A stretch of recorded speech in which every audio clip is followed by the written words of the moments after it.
That's my third attempt to go into LCS, but you can't be too nervous about it, so I try to keep it as calm as possible. Welcome back to the 2014 Spring Promotion Tournament, live from Cologne, Germany. Before we get to the game 3 between NIP and KMT, I want to get these guys' breakdown of the first 2 matches. Now, overall, I think we can pretty much sum up the matches is nerves. Nerves everywhere. We've seen ultimates going off, no follow-ups in some of the games through those ultimates, and both teams have been doing it back and forth, even from the Baron down to the Dragons. Coming out of picks and bans to just start things off, what have you seen that surprised you? Well, the main point for me that surprised me is their Mumu pick. We've been playing a lot against NIP, and they usually play very aggressive junglers, plays aggressive all over the map, and right now they're just playing defensive, waiting for things to happen. That's not how they usually play. I think you actually said it best, during the course of the games, is that NIP are playing in the fear of losing their jobs. And it feels like that fear, that tension is actually holding them back. So, Hercubot is a fantastic mechanical jungler. He's got great individual ability. Right. And I'm saddened seeing him on such a passive jungler like a Mumu. He can be doing better. And not banning Kayle. Game 1 and Game 2, Overpower is destroying people. I really feel like they have to put some emphasis on that in this next game. Yeah, you can't let something like that go. Knowing that this team continues to play Kayle, that's a staple. Do you think it's going to have to be banned, or is it something that NIP can still work around? I definitely expect it to be banned in next game because all the Champions Nuclear plays is not that great against Kayle in my opinion. And it's been working out really well for them. If they ban one of their main picks, they might have a better shot at winning. What's your opinion on NIP's performance so far? From what we've been seeing in comparison to what you know of Ninjas in Pajamas, is this the same team that you've been scrimming against online? So I feel like all of them are just playing too passive. Like, Soso has been playing decent here, but he's still playing too passive. For example, then he played against me. He was proxy farming me, he was ganking all the lanes, he was roaming all over the place and killing people. And I just don't see that from him right now. And we know these guys, Zoro Zero, Nuke Duck, this team, Hercubot, they come through with a lot of theory crafting and sometimes put that before, if it works or not. Does that hurt in a potential in a way? Can they kind of get themselves into a bad situation if they just go for what's theory crafted and not if it actually works? Yeah, I definitely agree. Like, you have to think about everything, but you can't only theory craft because it's what works for you and what you have tried playing against. Because, not that many teams play Kayle, and they're not used to play against these teams. Another thing that we can't let slide here is we have to talk about the fact that everybody on NIP here was already qualified to be in the LCS. What would be the reason that this would happen? A team switches up, it's kind of somewhat like what Alliance did, but you guys are looking to create a team to go farther. Well, I think the reason they did it is because they want a stronger team, and that makes sense. But I don't understand why they just didn't stay in Lemon Dogs instead of going to NIP, because they had a secure spot. They could just have changed players. The grass is always greener on the other side syndrome could be coming into this one. Stepping back, looking at the players, looking at the potential. You and I were talking about the composition, talking about NIP's roster and saying how the 5 players on paper could be fantastic. It looks great. In theory, but does. It's not happening right now. At IM Cologne, they didn't necessarily show up against the Copenhagen Wolves. They're not doing particularly well now. And I also really want to comment on KMT. We've been talking about NIP a lot, but KMT are playing well. They're playing slowly. They're waiting. Both teams a little passive. They're waiting for a moment to take advantage, and then they're converting it. And you have to give them props. If NIP are playing slowly, eventually they're going to slip up, and KMT seems to be finding ways to convert that to Barons, to Towers, and actually 2-game wins. And Wicked, we were saying early between the games, this is kind of the old EG style. We created this lengthy gameplay. What can you do to stop that? What was the worst thing for you guys to face on a team during lengthy gameplay? Well, the main reason that we had the playstyle is because we were weaker mechanical players, as a team. So we just wanted to draw out the games and then outplay them with knowledge because we knew how to play the game, we knew how to team fight, and that was really great for us. How do you counter it? I mean, we've seen 2 very passive, slow games. If KMT keep up this style, NIP has to do something to change it. And then potentially KMT is going to have to counter that. So what would you do if you were sitting in either of these team seats? Well, both teams got really good mechanical skills, so I think it's just about who goes on the offensive first. If you go incredibly offensive, the enemy team won't expect it, and they might not be able to handle it. So Mumu has come out a few times this weekend, and almost not a lackluster performance, but not what the team necessarily needed, especially we're talking about mechanics on a lot of these players. Do you think Hercubot needs to go on something that's going to be more effective in the early game to get them running? Yeah, like definitely Herkybot needs to be aggressive so all the lanes can do what they usually do, because they used to have an aggressive jungler. Like Dexter also used to play incredibly aggressive for Nuke Dog and so they're used to that, and they still need to keep that playstyle. All right, Wicked, final question. Who's got the number for you? Is it going to be KMT going on, or is NIP going to keep in this? Well, I always cheer for good games, and I really like NIP guys, but right now I just want to go for 5 games. That'd be the best. All right. I think I have to sit on the fence for this one. I think if we see Herkybot playing another sort of passive jungle like in Amumu, I'm giving this 3-0 to KMT. If Herkybot picks a different sort of earlier ganking champion like in Elise, maybe even Elise Sin, I think we're going further in the series. All right, 3.14 shows a lot about the junglers, and it stays true here. Let's send it back over to D-Man and Jat for game 3. Gentlemen, take it away. Thank you very much, Riv, and well, I think they said pretty much everything about this game, like the fact that the Amumu doesn't seem to be working out for them. And actually, you know, now that I think about it, something we were talking about during the World Championships is Lemon Dogs couldn't adapt to the fast play game. Maybe KMT going to bring that out in game 3. Yeah, it definitely seems like NIP needs to react to something at this point. They had a very slight adaptation in that last game by picking the Annie for a bit harder initiation. I think the Amumu has to stop, for one. It is nice for Herkybot sometimes, but other than that, not nearly enough. Kaleban, stop doing Amumu. Let's see where we go from there. We will see how it goes, because it is time for game 3 in this best-of-5 promotion tournament contest between NIP and KMT. And with one more game for KMT, will earn their spot, the 8th and final spot in the European LCS split, much to their surprise of pretty much everybody, I think, in the studio, myself included. I had NIP down as strong favorites coming into this. Yeah, and despite being down in kills, KMT did win that game. You can kind of say Overpow in that game is Kale. It's Overpow's Kale 2, NIP 0, especially in that last fight where he killed the 2 solo laners completely by himself. We surely can't see that again. Surely. Surely. Surely. He said the same thing about Dr. Mundo yesterday in that promotion series, and it happened. We saw it again. We kept seeing it. We kept seeing it through. We will see, of course. Picks and bans. We've talked about it. We think Mundo, well, Mundo's going to be taken out. He has so far been taken out by the red team. That seems to be the way it goes. So both teams have taken out Mundo as the red.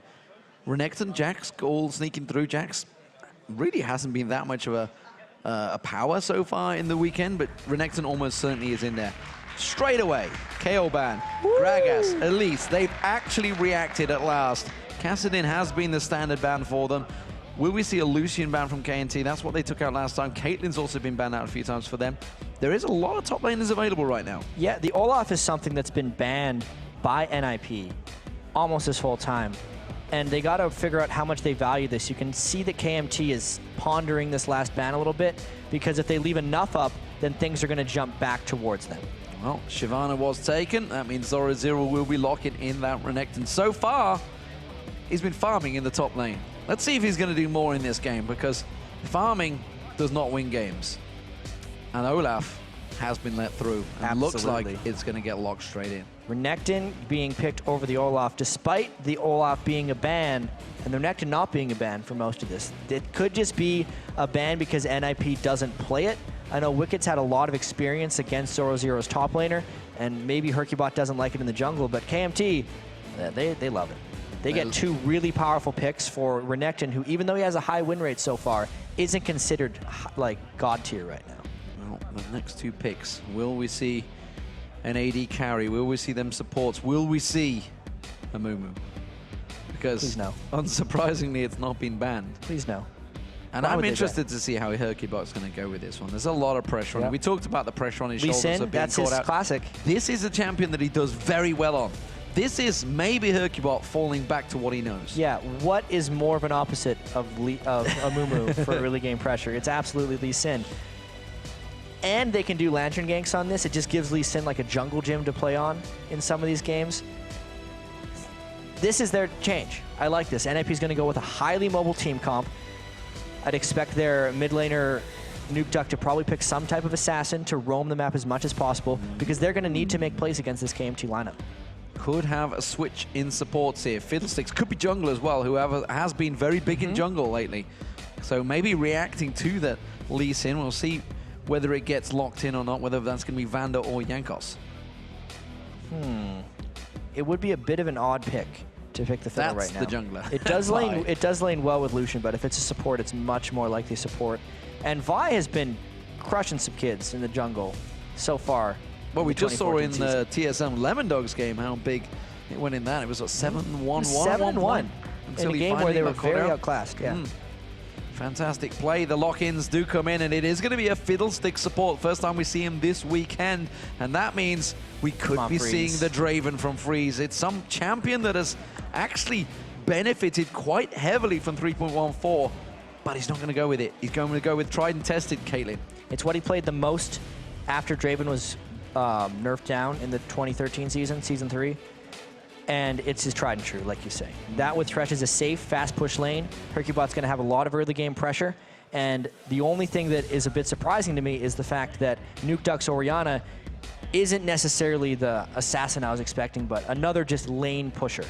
A lane bully, almost certainly, but could it be against Nidalee? Those spears, we saw Froggen with it for Alliance the other day, 2 days ago. They're all blending into one when you have a lot of best of 5 series. But don't forget, this is KMT. Maybe now starting to play comfortable. Maybe so. They're also having to adapt for the first time. Overpow has been so impactful in these first 2 games. Finally, they push him off the champion. It's a different champion for Zazus. It's a different champion for Celavar.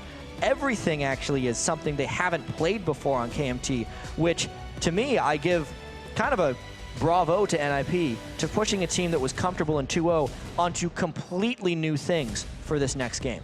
Well, they are the champion choices. What do we make of these 2 teams? Because, as you mentioned, very different. No Mumu, no Curse of the Sad Mummy being thrown out there. No big, beefy top laners, also though I say that. An Olaf versus a Renekton, something we haven't seen so far. Here's the dangerous thing. NIP's had a hard time initiating on KMT this whole time. KMT has really good disengage and very strong poke.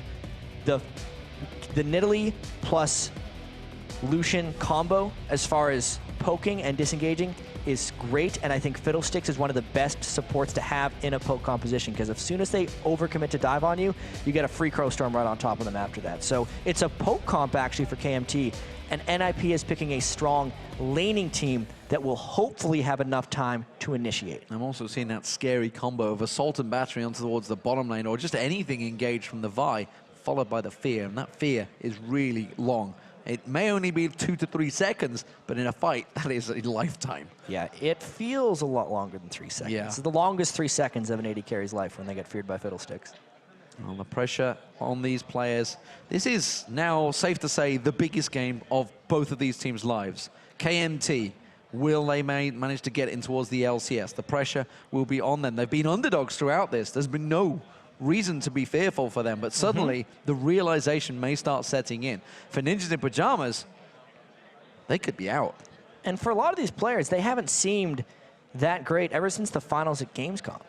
Because Nukeduck did great coming into that, but then they were very underwhelming at the World Championships, and they were underwhelming on their one LAN event, and then they pulled out of the next one. And then they withdrew from the DreamHack tournament, which KMT actually made it to the final on. So here we go, ladies and gentlemen. Could it be the final game of the night? Will Ninjas in Pajamas manage to drag it out a little bit longer? And more importantly, how long will this game go on for? Well, the first one was long. 50 minutes. Second one was 50 minutes. also long. Third one was Law of averages would say 72 kills. It could be 32-minute game.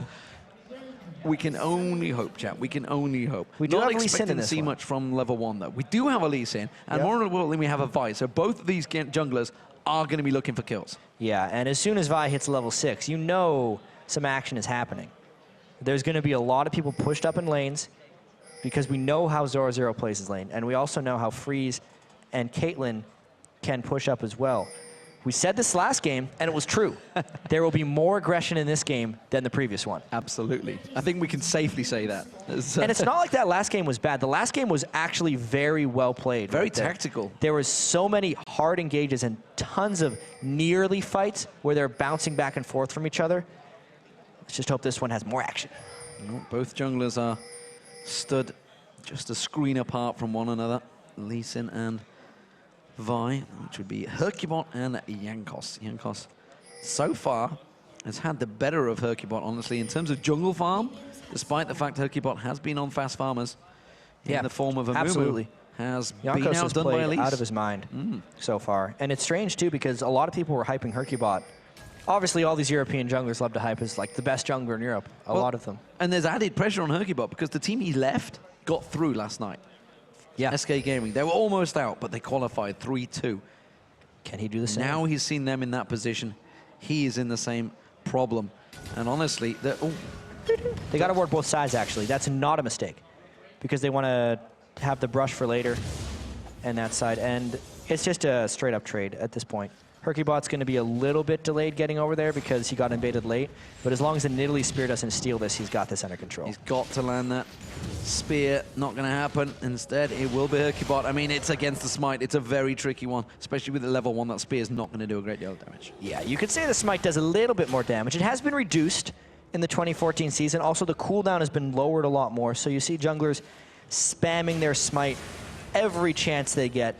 It's actually no longer a good idea to do the Smiteless leash that became super popular in Season 3 because the jungler ends up taking more damage and the Smite's going to be up for the red buff anyway. As you can see, Jankos has Smite for the red buff.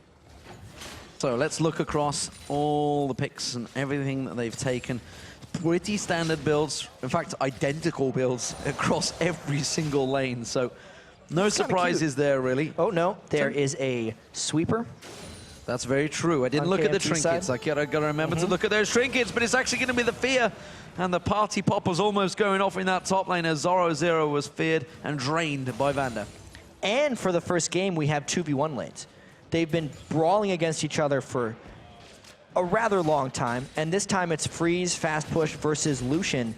And I think this actually favors NIP in the slightest, not only because their lane can push faster, but because Lee Sin plus Renekton has more kill potential than the Olaf and Vi. And of course, we also see the bottom lane. This series game length. I don't need reminding of that one, that's for sure. 51 minutes average game compared to 33 minutes throughout the weekend. It's definitely been a long drawn-out matchup. The more 50-minute games we have, the higher the average goes for the weekend. It's going to get closer no matter what happens. Maths genius alongside me. I wasn't aware of that one. I knew you were a Rubik's Cube master, but I wasn't sure you were a maths genius as well. Right now, though, we're seeing aggression in the top lane. Zoro Zero thought he could get hold of Salavar, but instead he just dashes away from that stun. Yeah, these junglers have yet to make a bit of an impact. I'm surprised they spent, both of them, actually spent time to kill the white. I personally don't like killing the white until later on in the game because it's so beefy at that point. Nuke Duck, though, is putting on a bit of pressure there mid. Yeah, definitely on a champion he favors in form of Orianna up against Overpower's Nidalee. We did see a very strong Nidalee, as I mentioned earlier, from Froggen. And actually, I asked him, and I was like, is that a champion you guys have been practicing hard? What's your favorite coming into the season? The 2014 patch with 3.14. And he's like, actually, I've played Nidalee about once in the last couple of weeks. It just happened to fit that time. Yep. Froggen's always been the type of player to play anything he wants, unless it's Zed or Kha'Zix.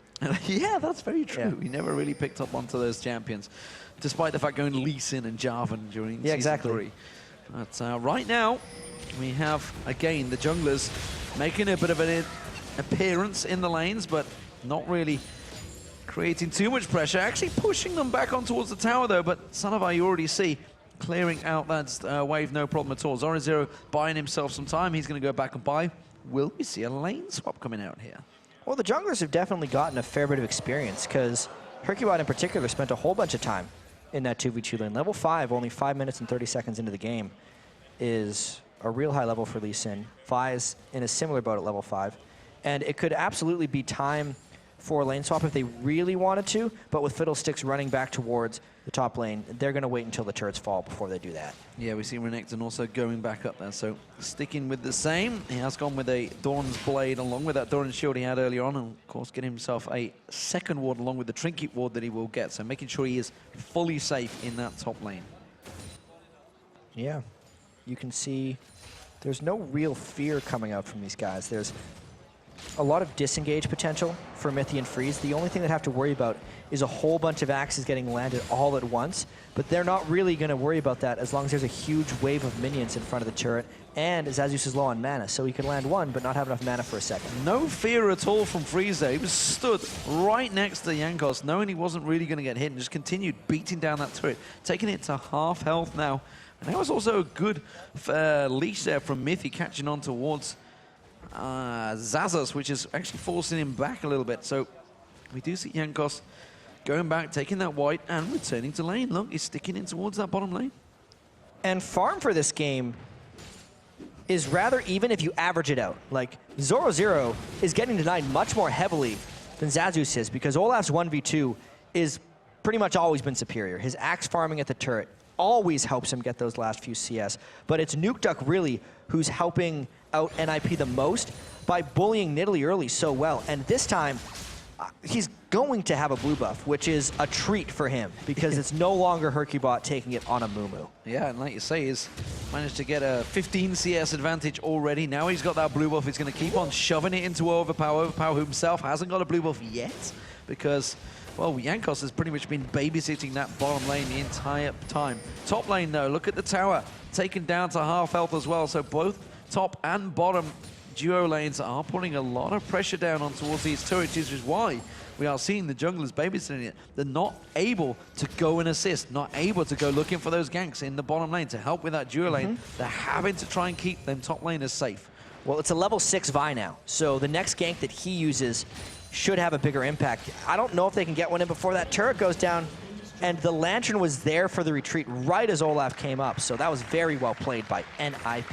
So first turret of the game for Ninjas in Pajamas. Could this be the turning point they needed in the last two matches? We see that white going down, and while you can see the difference, half hit points are taking off that top turret. Zoro keeping the farm going as well. They're actually fairly even, just 29 to 32. Olaf will be making moves, I feel, in towards that top, but it could be the Dragon they start off here. Yeah, this looks like they'll be able to sneak it down in time, but Lee Sin's the type of jungler who can actually try for a steal and get out without any danger. They're going to try and maybe steal this when he lands a Q, but they're going to time it off, and he's got to wait a little while before going back. And he can still ward jump in and try a smite steal, though. Waiting for everybody else to come in, not going to land it. He can just safeguard to Nukeduck if he requires. Not even going to bother. Well, once the cooldown's off, there was 4 members of KMT there, like you say, not going to bother. But while that was happening, look at the top. Zoro goes straight around, tries to take that red.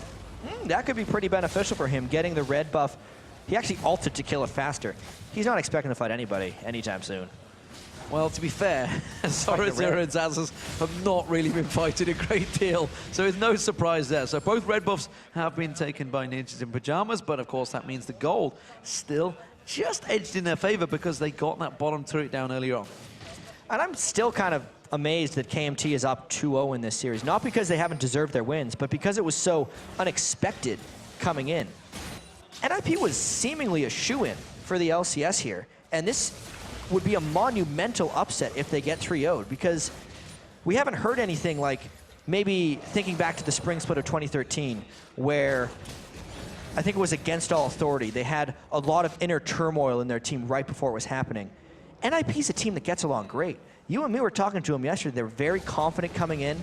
They seem to have done a lot of preparation and research. But KMT, with that 2 weeks that we talked about where no one could really see what they were doing. There were no detectives on the case because they weren't the most known players. No one was really thinking that they were preparing anything amazing. But look at this.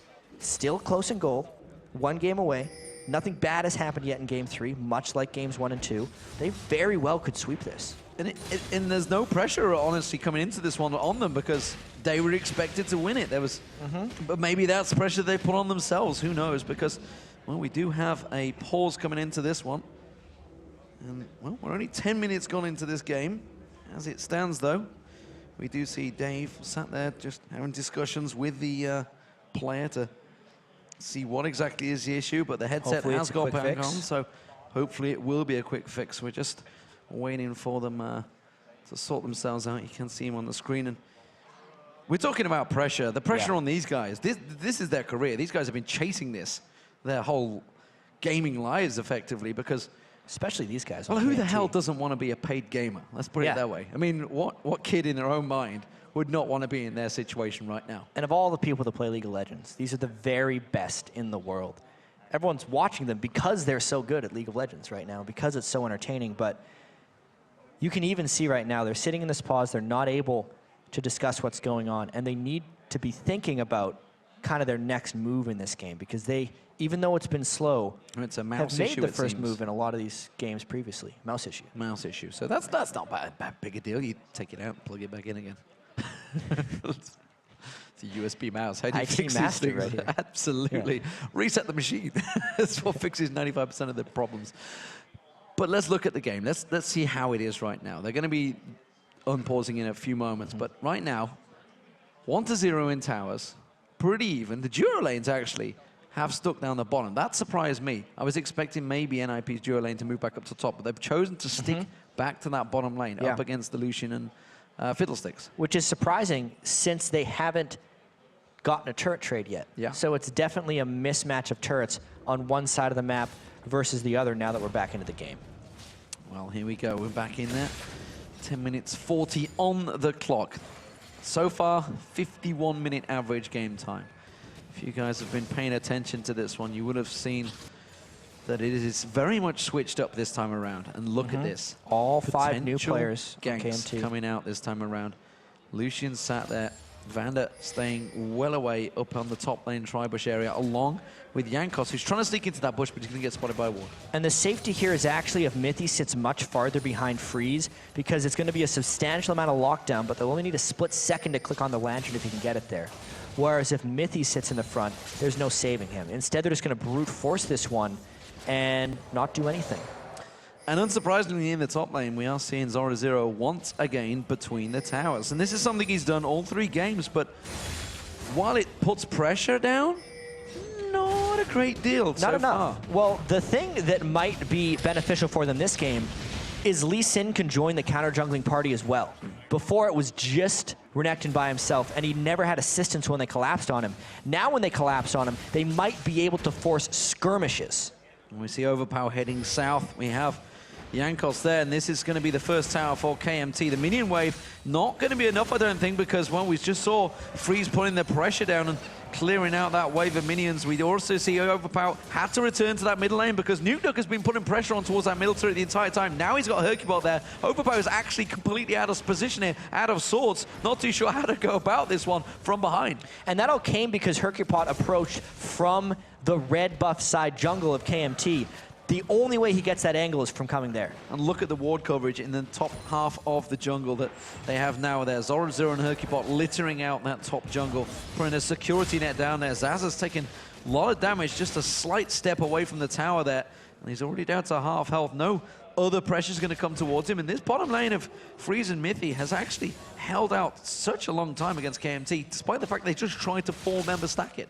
Yeah, they didn't think it would be a good idea and try to dive on that because they haven't been able to land any sticking harass on them. Freeze and Mithy are sitting at very high health. Zoro, though, is going to walk away. I thought they were going to try to gank him there. Well, he's going to make the return bout. But again, no Assault and Battery come out yet. No Lee Sin jumping in and kicking.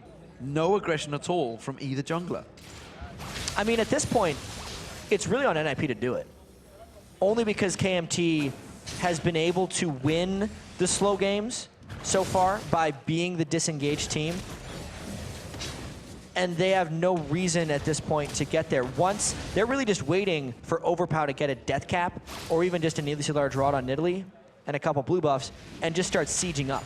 Since they know that NIP's engaging potential hasn't been enough throughout the series, and KMT is comfortable playing the disengaged game. And paired up with the culling that Salavar's got, that's something that they could do over and over and over again. They could just keep that pressure down, but right now it seems that they are both happy to play the slower game, and Salavar this time thinking, I'll take this turret down on my own. You're not there. Hercubot is making his way down, though. Hasn't been spotted, needs the ping ward down, and this time he may try and land the kick, but instead he has to use it on the opposition jungler, as that was a good counter from Jankos. Well, he did land the kick on a Vi. That's true. Who landed the punch. Just together and off again. 14 minutes in now. No first blood. I did say this game would have more action than game 2. It still might. the potential is there. We're with you on this one, chat. Don't worry. You and everybody else in this crowd and everybody at home watching in comfy confines.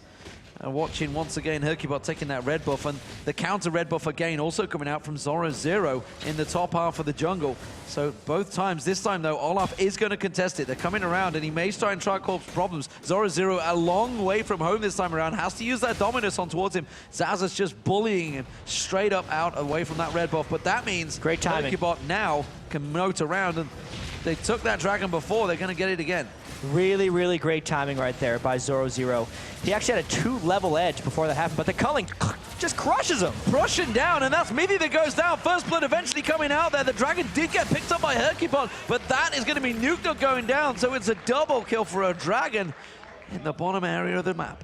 Wow. I did not expect the culling to take that much life off of Mithy. He just could not escape the bullet, one bullet after next.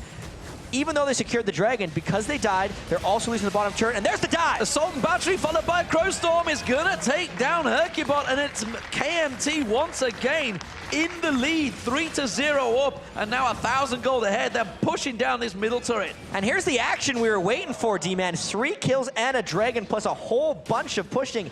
How must NIP be feeling right now? This is just seeming like a repeat of the first 2 games. They play controlled in the early game. They start going for some type of dragon objective, and then they lose it, and they get behind, the game extends, they don't know how to make plays to come back, and that's how KMT's 2-0 up right now. And Selavar absolutely shredding that bottom turret.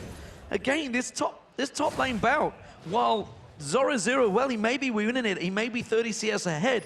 Who cares? The rest of your team are losing across the map. He's got to start getting involved. That, I believe, was a spear right into the culling, and then he just went point-blank range to hit him and then managed to flash out of the box. So the box went completely unhelped. Of course, the Orianna Nuke came down because that was a 3v4. That was a fight NIP thought they were going to be able to collapse on. Since Mithy died so early, and since Nuke got feared by, you know, the longest 3 seconds of your life right there, he fell down as well.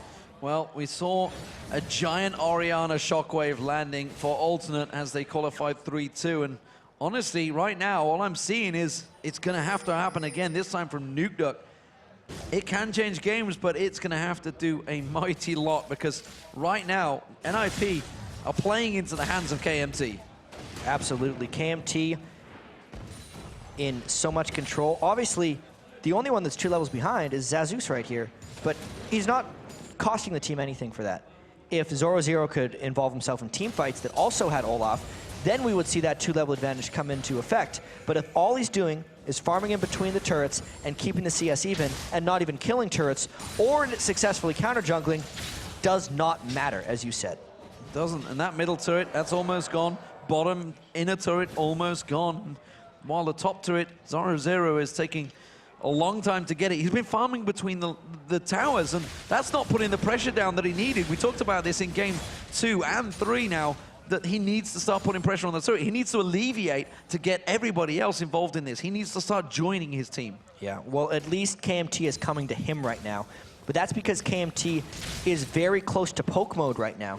The Needlessly Large Rod and the Sorcerer's Shoes have been completed onto Nidalee.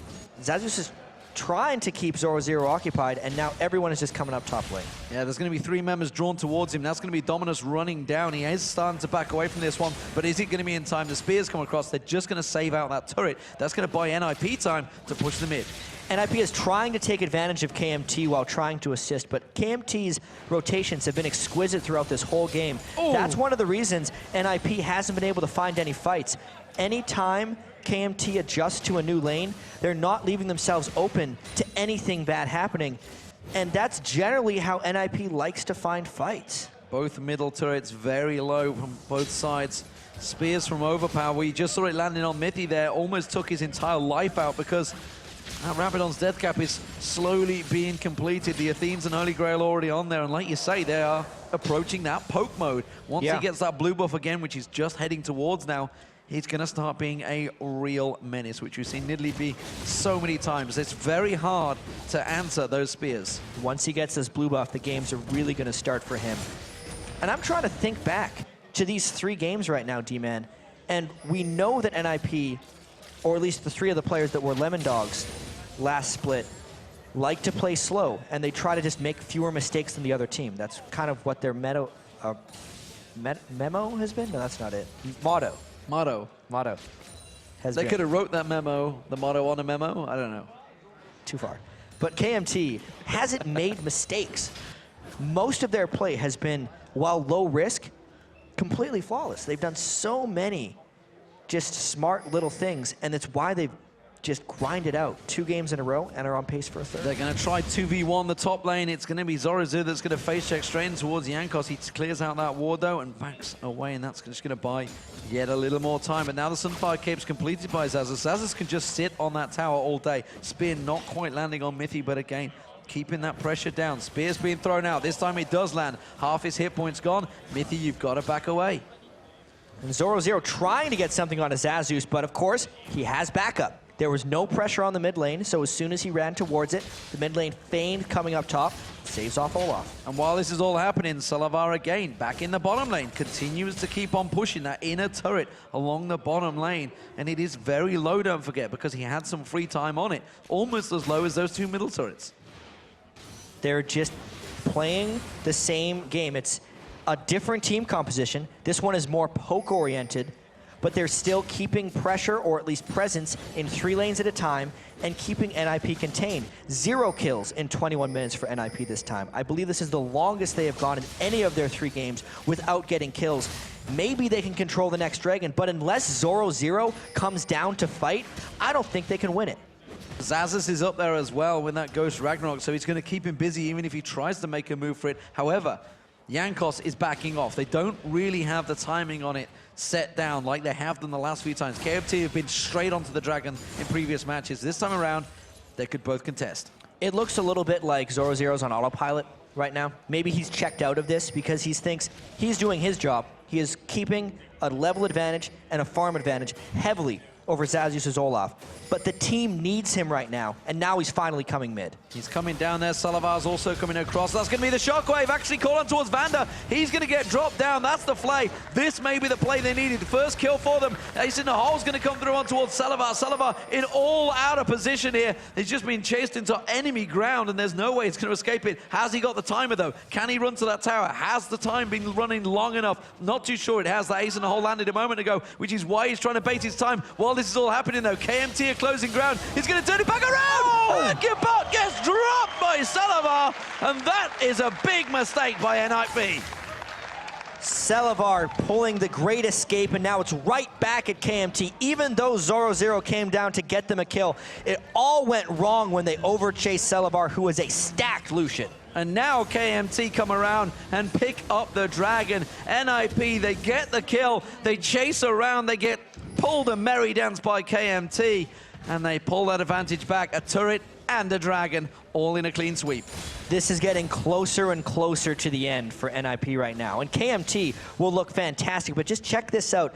He actually takes a turret shot and goes onto a trap. So Herkibot thinks he has it, but the burst that came out from Salavar, getting his spells out with the double shot and the W at the end, just lets him walk away with style. Incredible stuff. Spears continue to rain through from Overpower. Blue buff is not on him right now, though, so he's going to have to cool it a little, which is why we see him backing off. That's going to be the Rabadon's Death Cap, I feel, being picked up by him as well.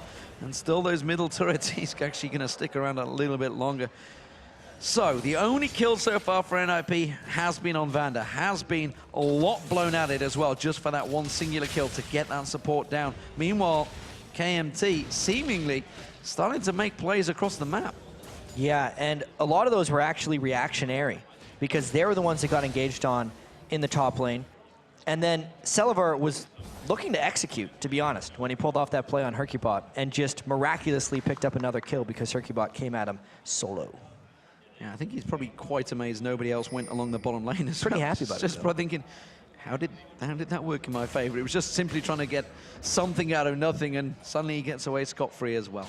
Freeze trying to take those golems out, but Salavar is close by. Mithy will get spotted out, which means the middle lane is almost left free. We only got Nuke Duck there, and there's 3 members of KMT going to push in. They only need to take a couple of tower hits to take that down, but I'm surprised nobody's actually pulled the trigger on it yet. Well, they don't need to take any risks. and KMT is a team that hasn't been making mistakes. So the reward for that is taking a risky turret, but the safe play is just wait until they have a few minions, go get a shot without taking turret aggro, and walk away with the turret kill. Celavar is really a pain in the backside down that bottom lane. It's going to be Xaxus that gets aggressed upon by Zoro. Dominus has been popped. Xaxus just walks in towards his tower. He hasn't got Ghost available. Ragnarok was there, but really doesn't help him a great deal against Zoro because he's only got that one stun, which is not going to cause him too many issues. I'm a little surprised that Zoro didn't go for a more offensive Renekton build. Oftentimes when you see Renektons with large leads, you'll see them go for a Tiamat into a Ravenous Hydra and maybe try to cut a little bit of damage. But as long as he's pure tank Renekton, he is a team fight force and a lane annoyance, but it doesn't go beyond that. And as long as he's stuck in that lane against Xaxus, Xaxus will be able to hold off. Well, we thought the pressure might continue a little bit here, but it's still only 5 kills in 25 minutes, averaging 1 every 5 minutes. But here's going to be Xaxus. They, like you say, they want to dive him. No, Hercubot, please just dive not pulling him. the trigger on anything right now. Not going to go for it instead. Salavars continues to clear. Maybe going to try and catch on towards Freeze here. Trying to support the damage down, and that's going to force Freeze away. The Culling comes out here. Forces him well away there. He wants to take the tower down. Ace in the Hole's going to come out. He's quite safe, or is he? No! Tower hit! What? Because the tower was dead. The hit didn't do damage. Oh, my God. But now he's in trouble. He's going to get caught out. That's a party time coming out from Vander, but he's a little too late because Mithy had already pulled the trigger. Now he's stood on towards the trap. Mithy's going to continue on. He gets hooked in there. He's going to pull straight in towards Jankos. Hercubot's going to join the party, but this is too late. Mithy's going to go down, and it's going to be another kill for KMT.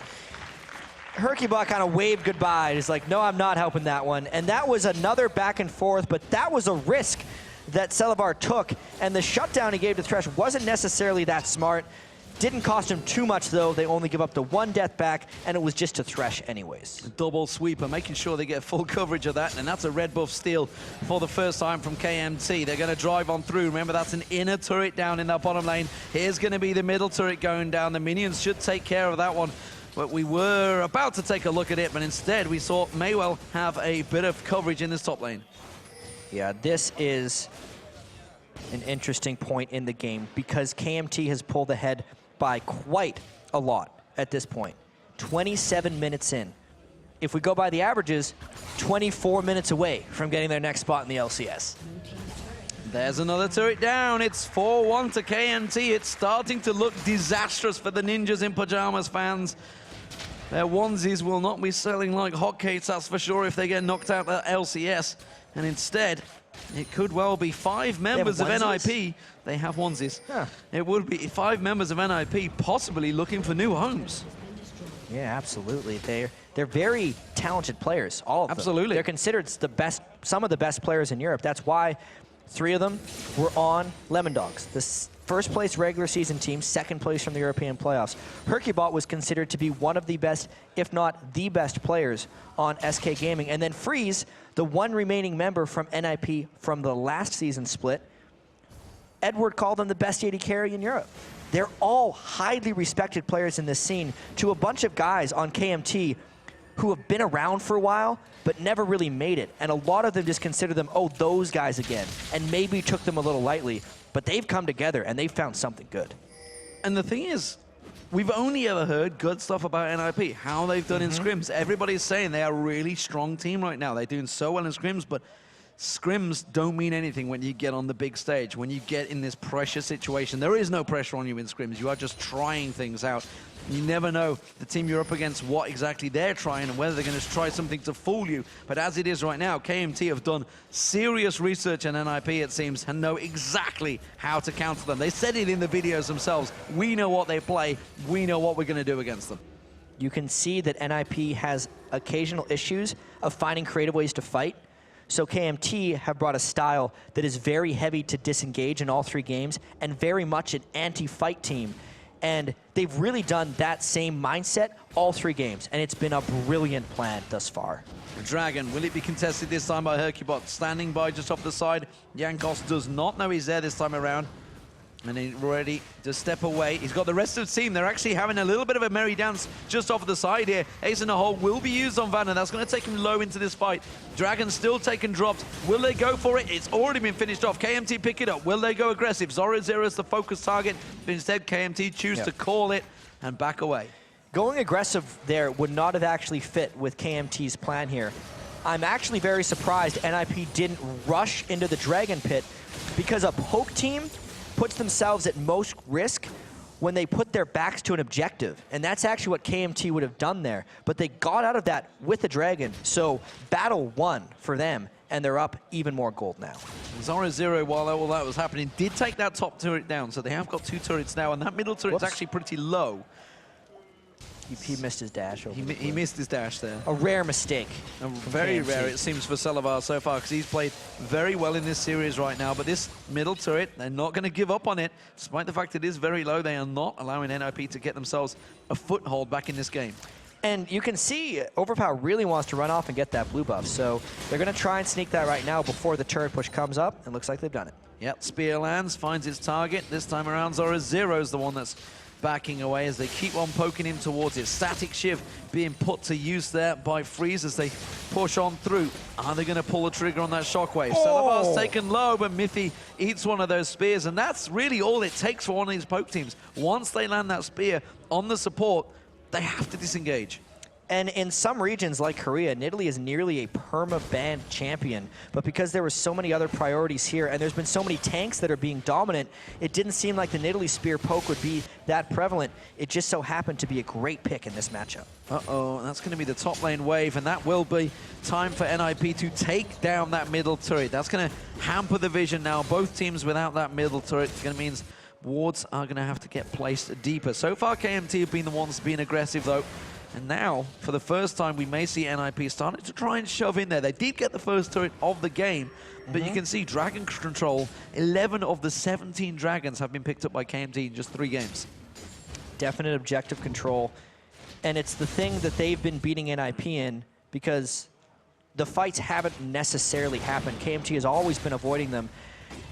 And Xaxus may be at a point now where he's starting to beat Zoro in these traits. He's tanked up, he's got a little bit of extra sustain, and no matter how tanky Zoro gets now, Olaf's true damage is going to be able to cut through him. Yeah, and especially when he returns to lane with half hit points. That's a juicy That'll target help. for anyone, really. Xaxus is not going to let that one slide. He goes back. What's he going to buy? Bilgewater Cutlass, it seems, has gone there. So got the standard Spirit Massage and Sunfire Cape completed already. But look at this. Middle lane, Overpow. Now got himself that Rabadon's Death Cap and the Void Staff in there, along with that Athene. So those spears are going to be coming for days and doing a lot of damage. Meanwhile, Nukeduck, he's got that Rabadon's also completed. Going to be going towards the seemingly Liliandras. We'll see whether he completes that, though.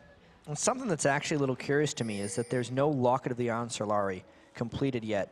Hercubot is going towards it. He just got the Aegis of the Legion, which will have a benefit to the Nidalee spears that hit the whole team. Having a little bit of magic resist for everyone is so critical against these Nidalee spears. Mithy realizing the danger, knowing that spear was zeroing in towards him, already sidestepped it.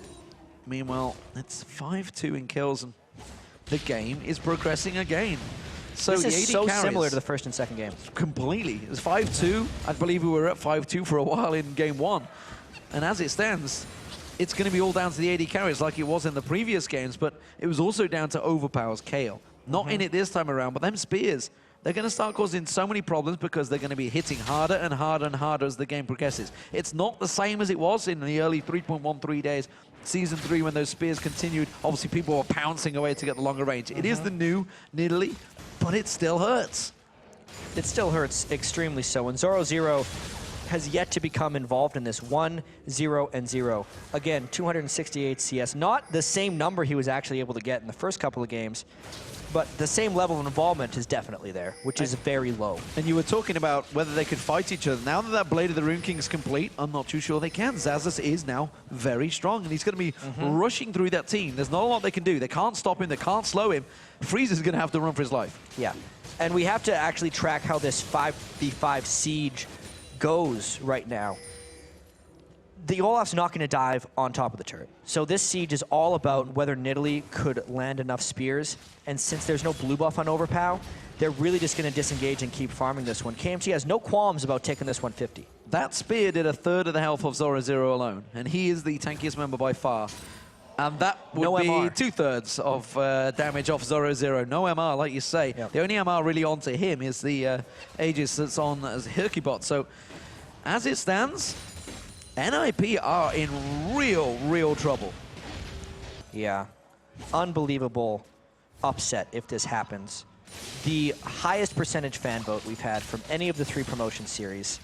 And wow. And let's not forget, this was NIP with the highest seed coming into this. This was their choice. This match, SK Gaming wanted KMT because they'd beaten them at DreamHack, but instead, they weren't first choice, so they got Super Hot Crew. That went close. That went close for sure. Well, here's the other side of the coin right here from NIP, because they are actually not out of this one yet. The goal in this game is still close, and the lead hasn't changed gold-wise. Has been about 5,000 for at least 10 minutes. Additionally, instead of KMT having Kale this time, who, as we saw at the end of the game, could take down 2 people by herself, Overpow's Nidalee can poke, but if they can force a team fight and actually get in there, NIP will have the advantage.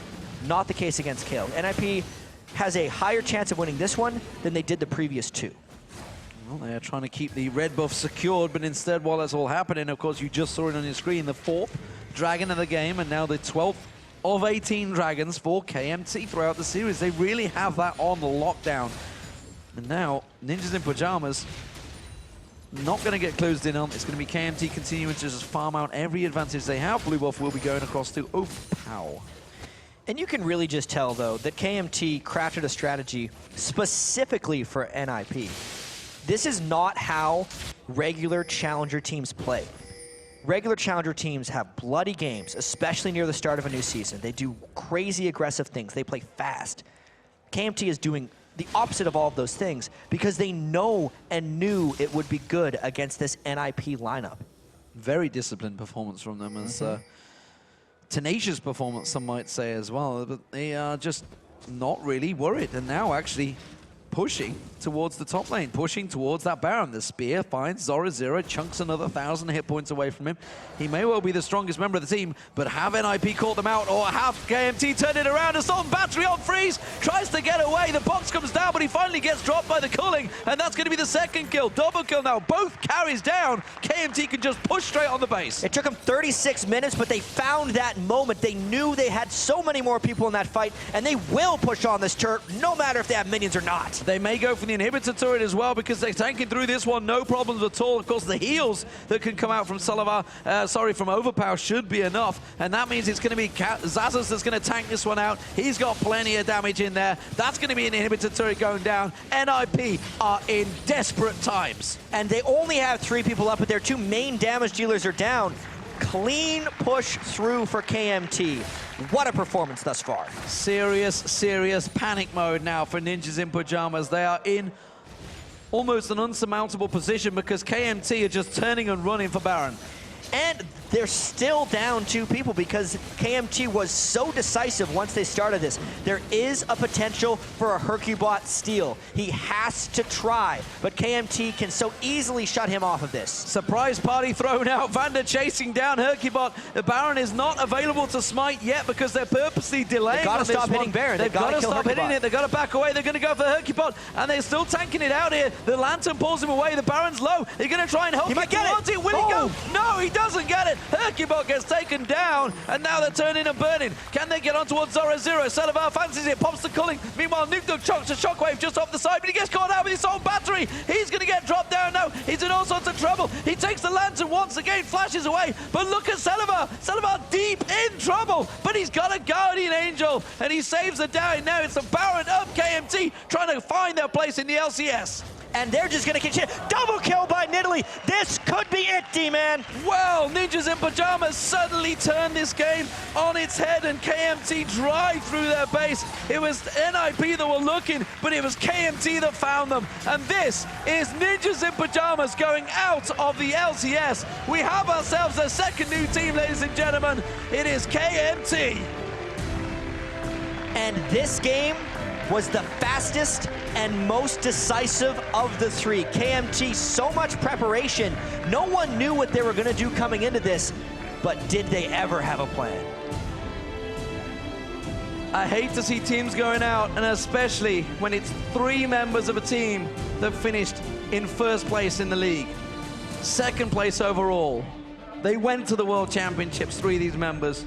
and now they are out of the LCS. The Coke Challenger Series awaits for them, but that's a small commiseration for a team that was flying so high last year. They took a big chance all switching over to this NIP roster and saying they knew they could requalify, and it has not paid off. That is going to hit them hard. I don't even think it's sunk in right now, just what exactly that is going to mean to them, because Ninjas in Pajamas, you know, ever since they broke onto the scene, this team in the form of the Copenhagen Wolves originally, they were 0-9 down in the league. Everybody, every fan around the world got behind them to get that first win.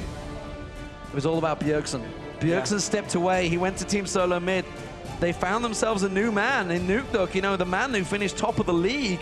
They thought they had the team sorted out, but what an incredible story. KMT in the LCS. This has to be the biggest upset we've ever had in a promotion tournament. Absolutely, by far, a 3-0 clean sweep, unheard of. Of what looked to be the strongest team in the promotion tournament. Got swept. Crazy, crazy stuff. I have actually shocked myself because I had this down as a 3-0 clean sweep for NIP. We thought it was going to happen that way, but did KMT ever have something else planned? I mean, they must feel awesome right now. They must be feeling awesome. Wow.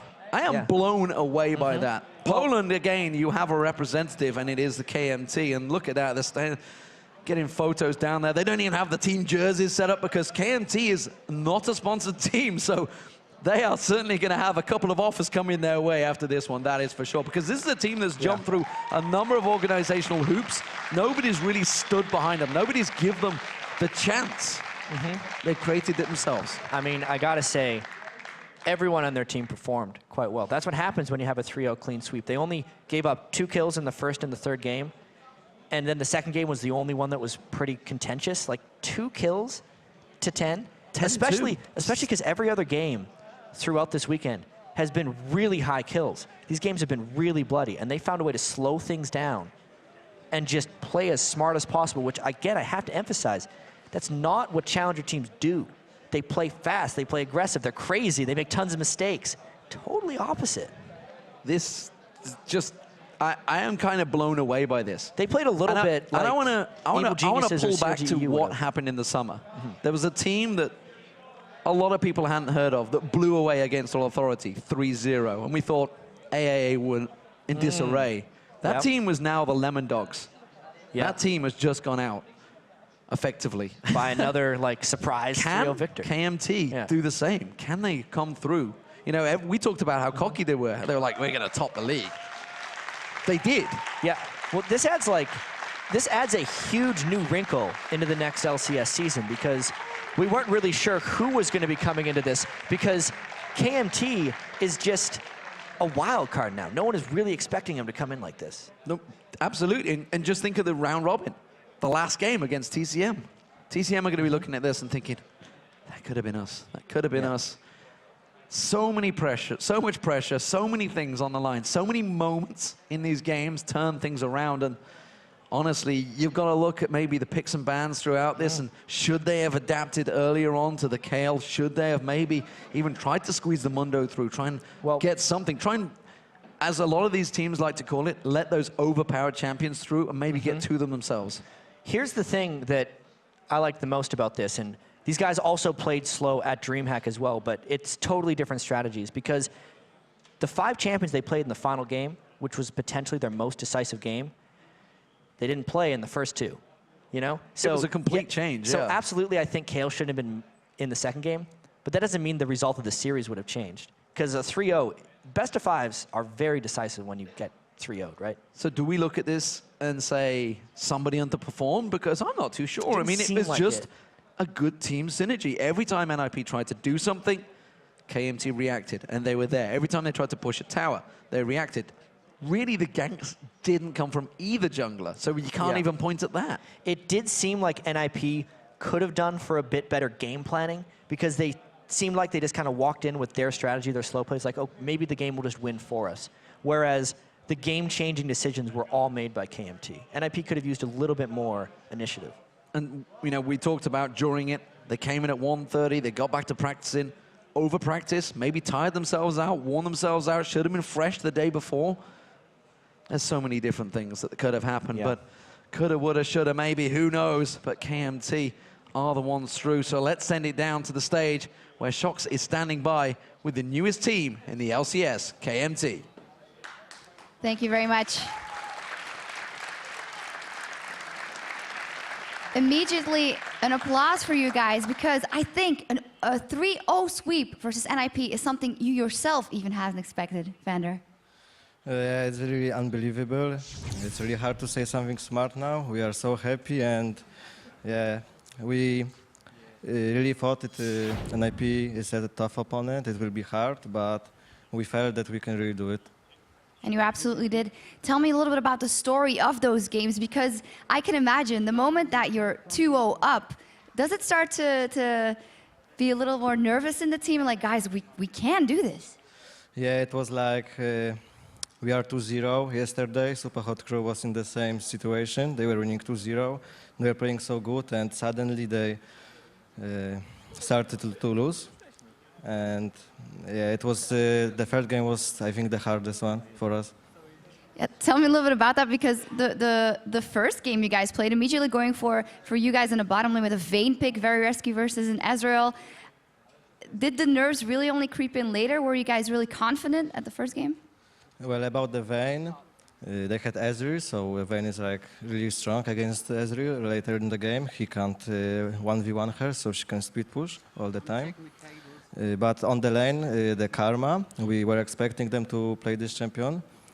And he went full AP, so he was doing really a lot of damage, and it was really hard for us in the early game, but later just the Vayne pick did the work. Now, tell me a little bit about you guys as a team and as friends, maybe, because a lot of you guys have been trying to qualify and trying to get to that biggest stage for a long time. How come this time it's clicked and it's worked? I don't know, we just play good now, and I hope we will do even better. We started like, we lost in DreamHack Winter against SK.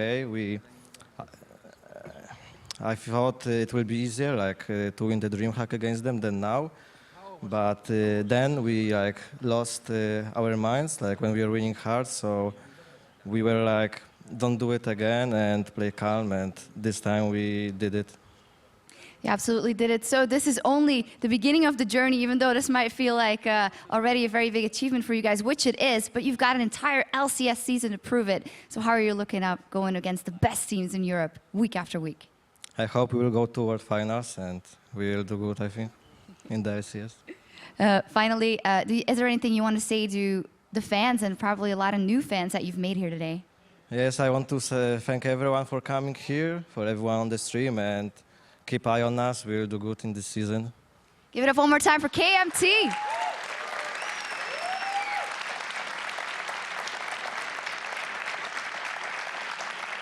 Congratulations, guys. You have clenched that spot in the LCS. And now let's send it over to Riv, Quickshot, and Wicked. You want to say one more thing? Well, this is your moment. I want to say hello to Natalia. I hope she's watching. I bet she's watching. Little declaration of love. But as I said, let's send it over to Riv, Quickshot, and Wicked for their take on KMT's incredible 3-game sweep. Thank you very much, Shox. And although they may have not had the smartest things to say, with their own words, it was full of pride, and they exactly knew what to say otherwise. So congratulations to them once again. One thing we're going to talk about first is NIP. D-Man and Jat mentioned it right before they cut down to the interview, and that was practice. Maybe too much. Is there ever a point in time when it does become too much? I personally feel like, yes, you can practice too much because you get into bad habits, and you kind of need to take a step back and think about what you're doing sometimes, so you can get refreshment and you start playing in different ways. With that, how do you fix that? What do you do? Because you yourself said, you know, too many games on a champion, the bad habits. How is it broken? I think one of the best ways to break it is just take some breaks, go out with the team, have some fun for dinners or stuff like that, and just have a great time with the team overall instead of focusing only on the game.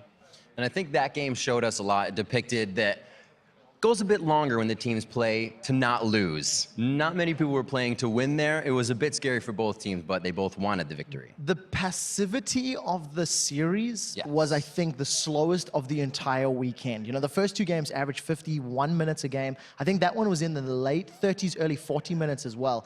And it was interesting to hear that KMT was saying that the third game was the most difficult for them, but it was actually the clearest victory for them. They didn't get caught up. They didn't give away kills. They didn't look like they were at threat, you know, in a threatful position where they could get shut down. And it was very patient, slow play. I really want to touch on what Jat said as well, that these amateur teams, this amateur team KMT, played more patiently and slower than anyone else, because normally you see bloodbaths. Normally you see them all inning at a moment's notice. I think I can. I know I can. I did it in solo queue yesterday. And this time around, these guys played with patience, they played with control, and it worked in their favor. You know, Wicked, you scrimmed quite a bit against this NIP team before coming in. Did KMT do their homework correctly? I believe they did incredible homework, because one of the heroes that really we had a tough time against was Gragas. Then we played against him. Like, Gragas used to dominate in the jungle. Hugabot was really good on Gragas, and we just didn't know how to handle it. So them banning Gragas definitely shows that they did their homework. Coming into this matchup, not knowing much about a team, how do you practice for that?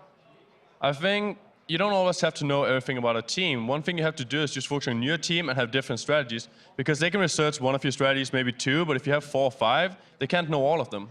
Quick shot coming in, the Kale was a huge factor. A lot of people thought didn't need to be banned out, needed to be banned out. What's your take on the Kale?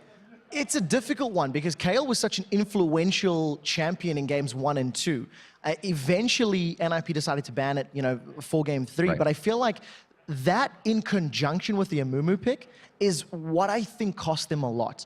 In game 3, it's almost like the damage was done. Hercubot didn't really have an impact. There wasn't any, you know, fast level ganks or anything like that. And Hercubot wasn't necessarily playing to the standard that we've seen him playing elsewhere. You know, when he was playing during the regular season, he was aggressive, he was getting ganks, he was making plays.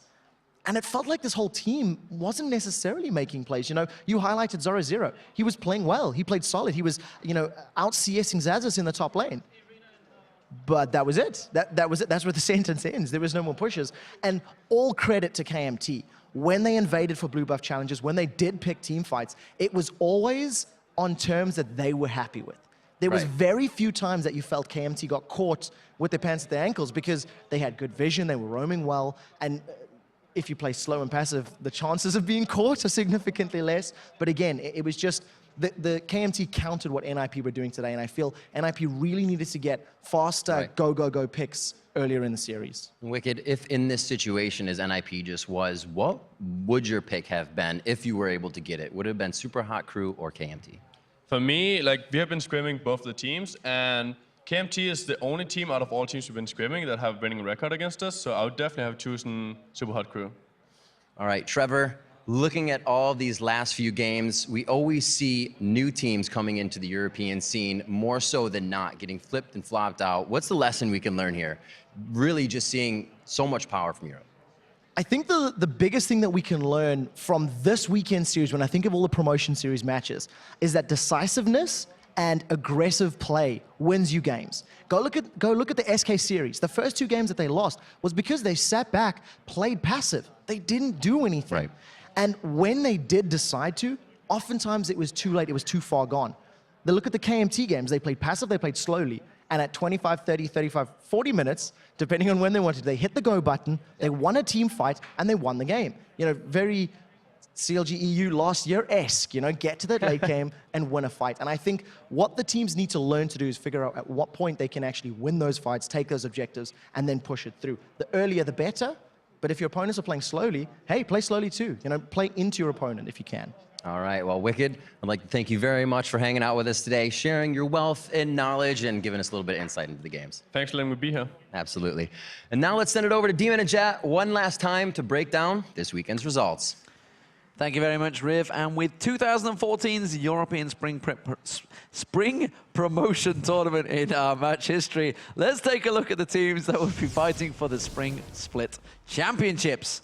As you can see, it is going to be 5 teams that are already locked in. That is, of course, Fnatic, Lemon Dogs, Alliance Gambit, and Team Alternate. Yeah, but they've now been joined by the 3 teams that won their promotion tournament series this weekend. Copenhagen Wolves, the returning SK Gaming, and of course, the huge upset winners, KMT. Yeah, the spring split teams are, for me, Strong.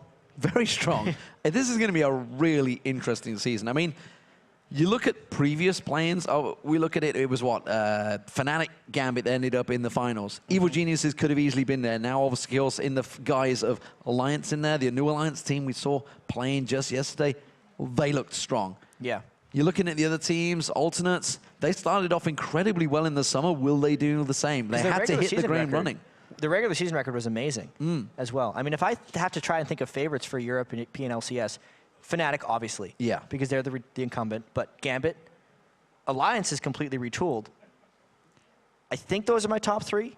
Well, honestly, favorites, but they could all split up. And the irony is, for me, I would have had NIP as one of the dark horses, but now, I don't even know what the hell to think. I mean, SK Gaming yesterday pulling something out. KMT played fantastically well.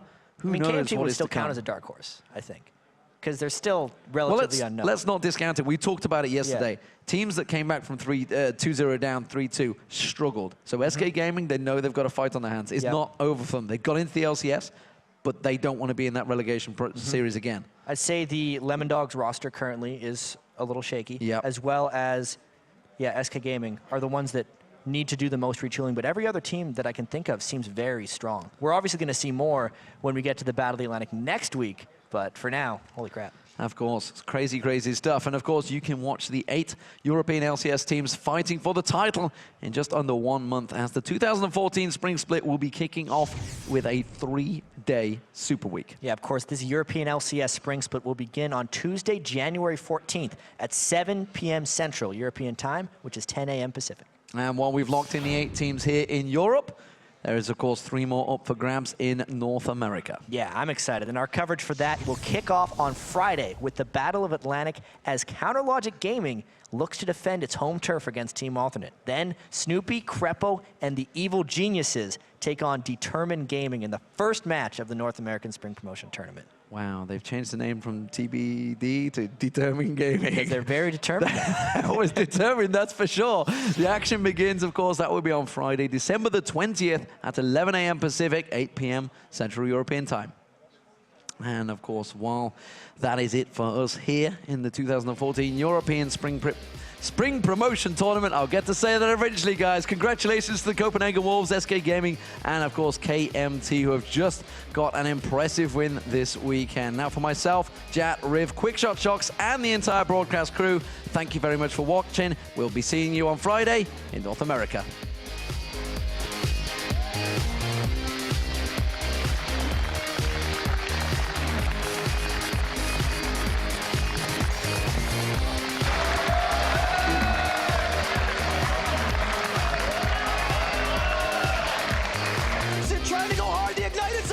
Got 3 minutes and 25 seconds, and he already puts himself on the board. Nice.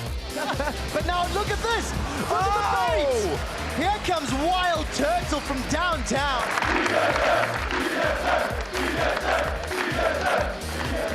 And he can't. Oh, the Ignite! He's got him. Salavar's been caught out. Zoro0 can get the stun down on it. The play comes out. Salavar has been dropped out now. Nice! Nice! Back.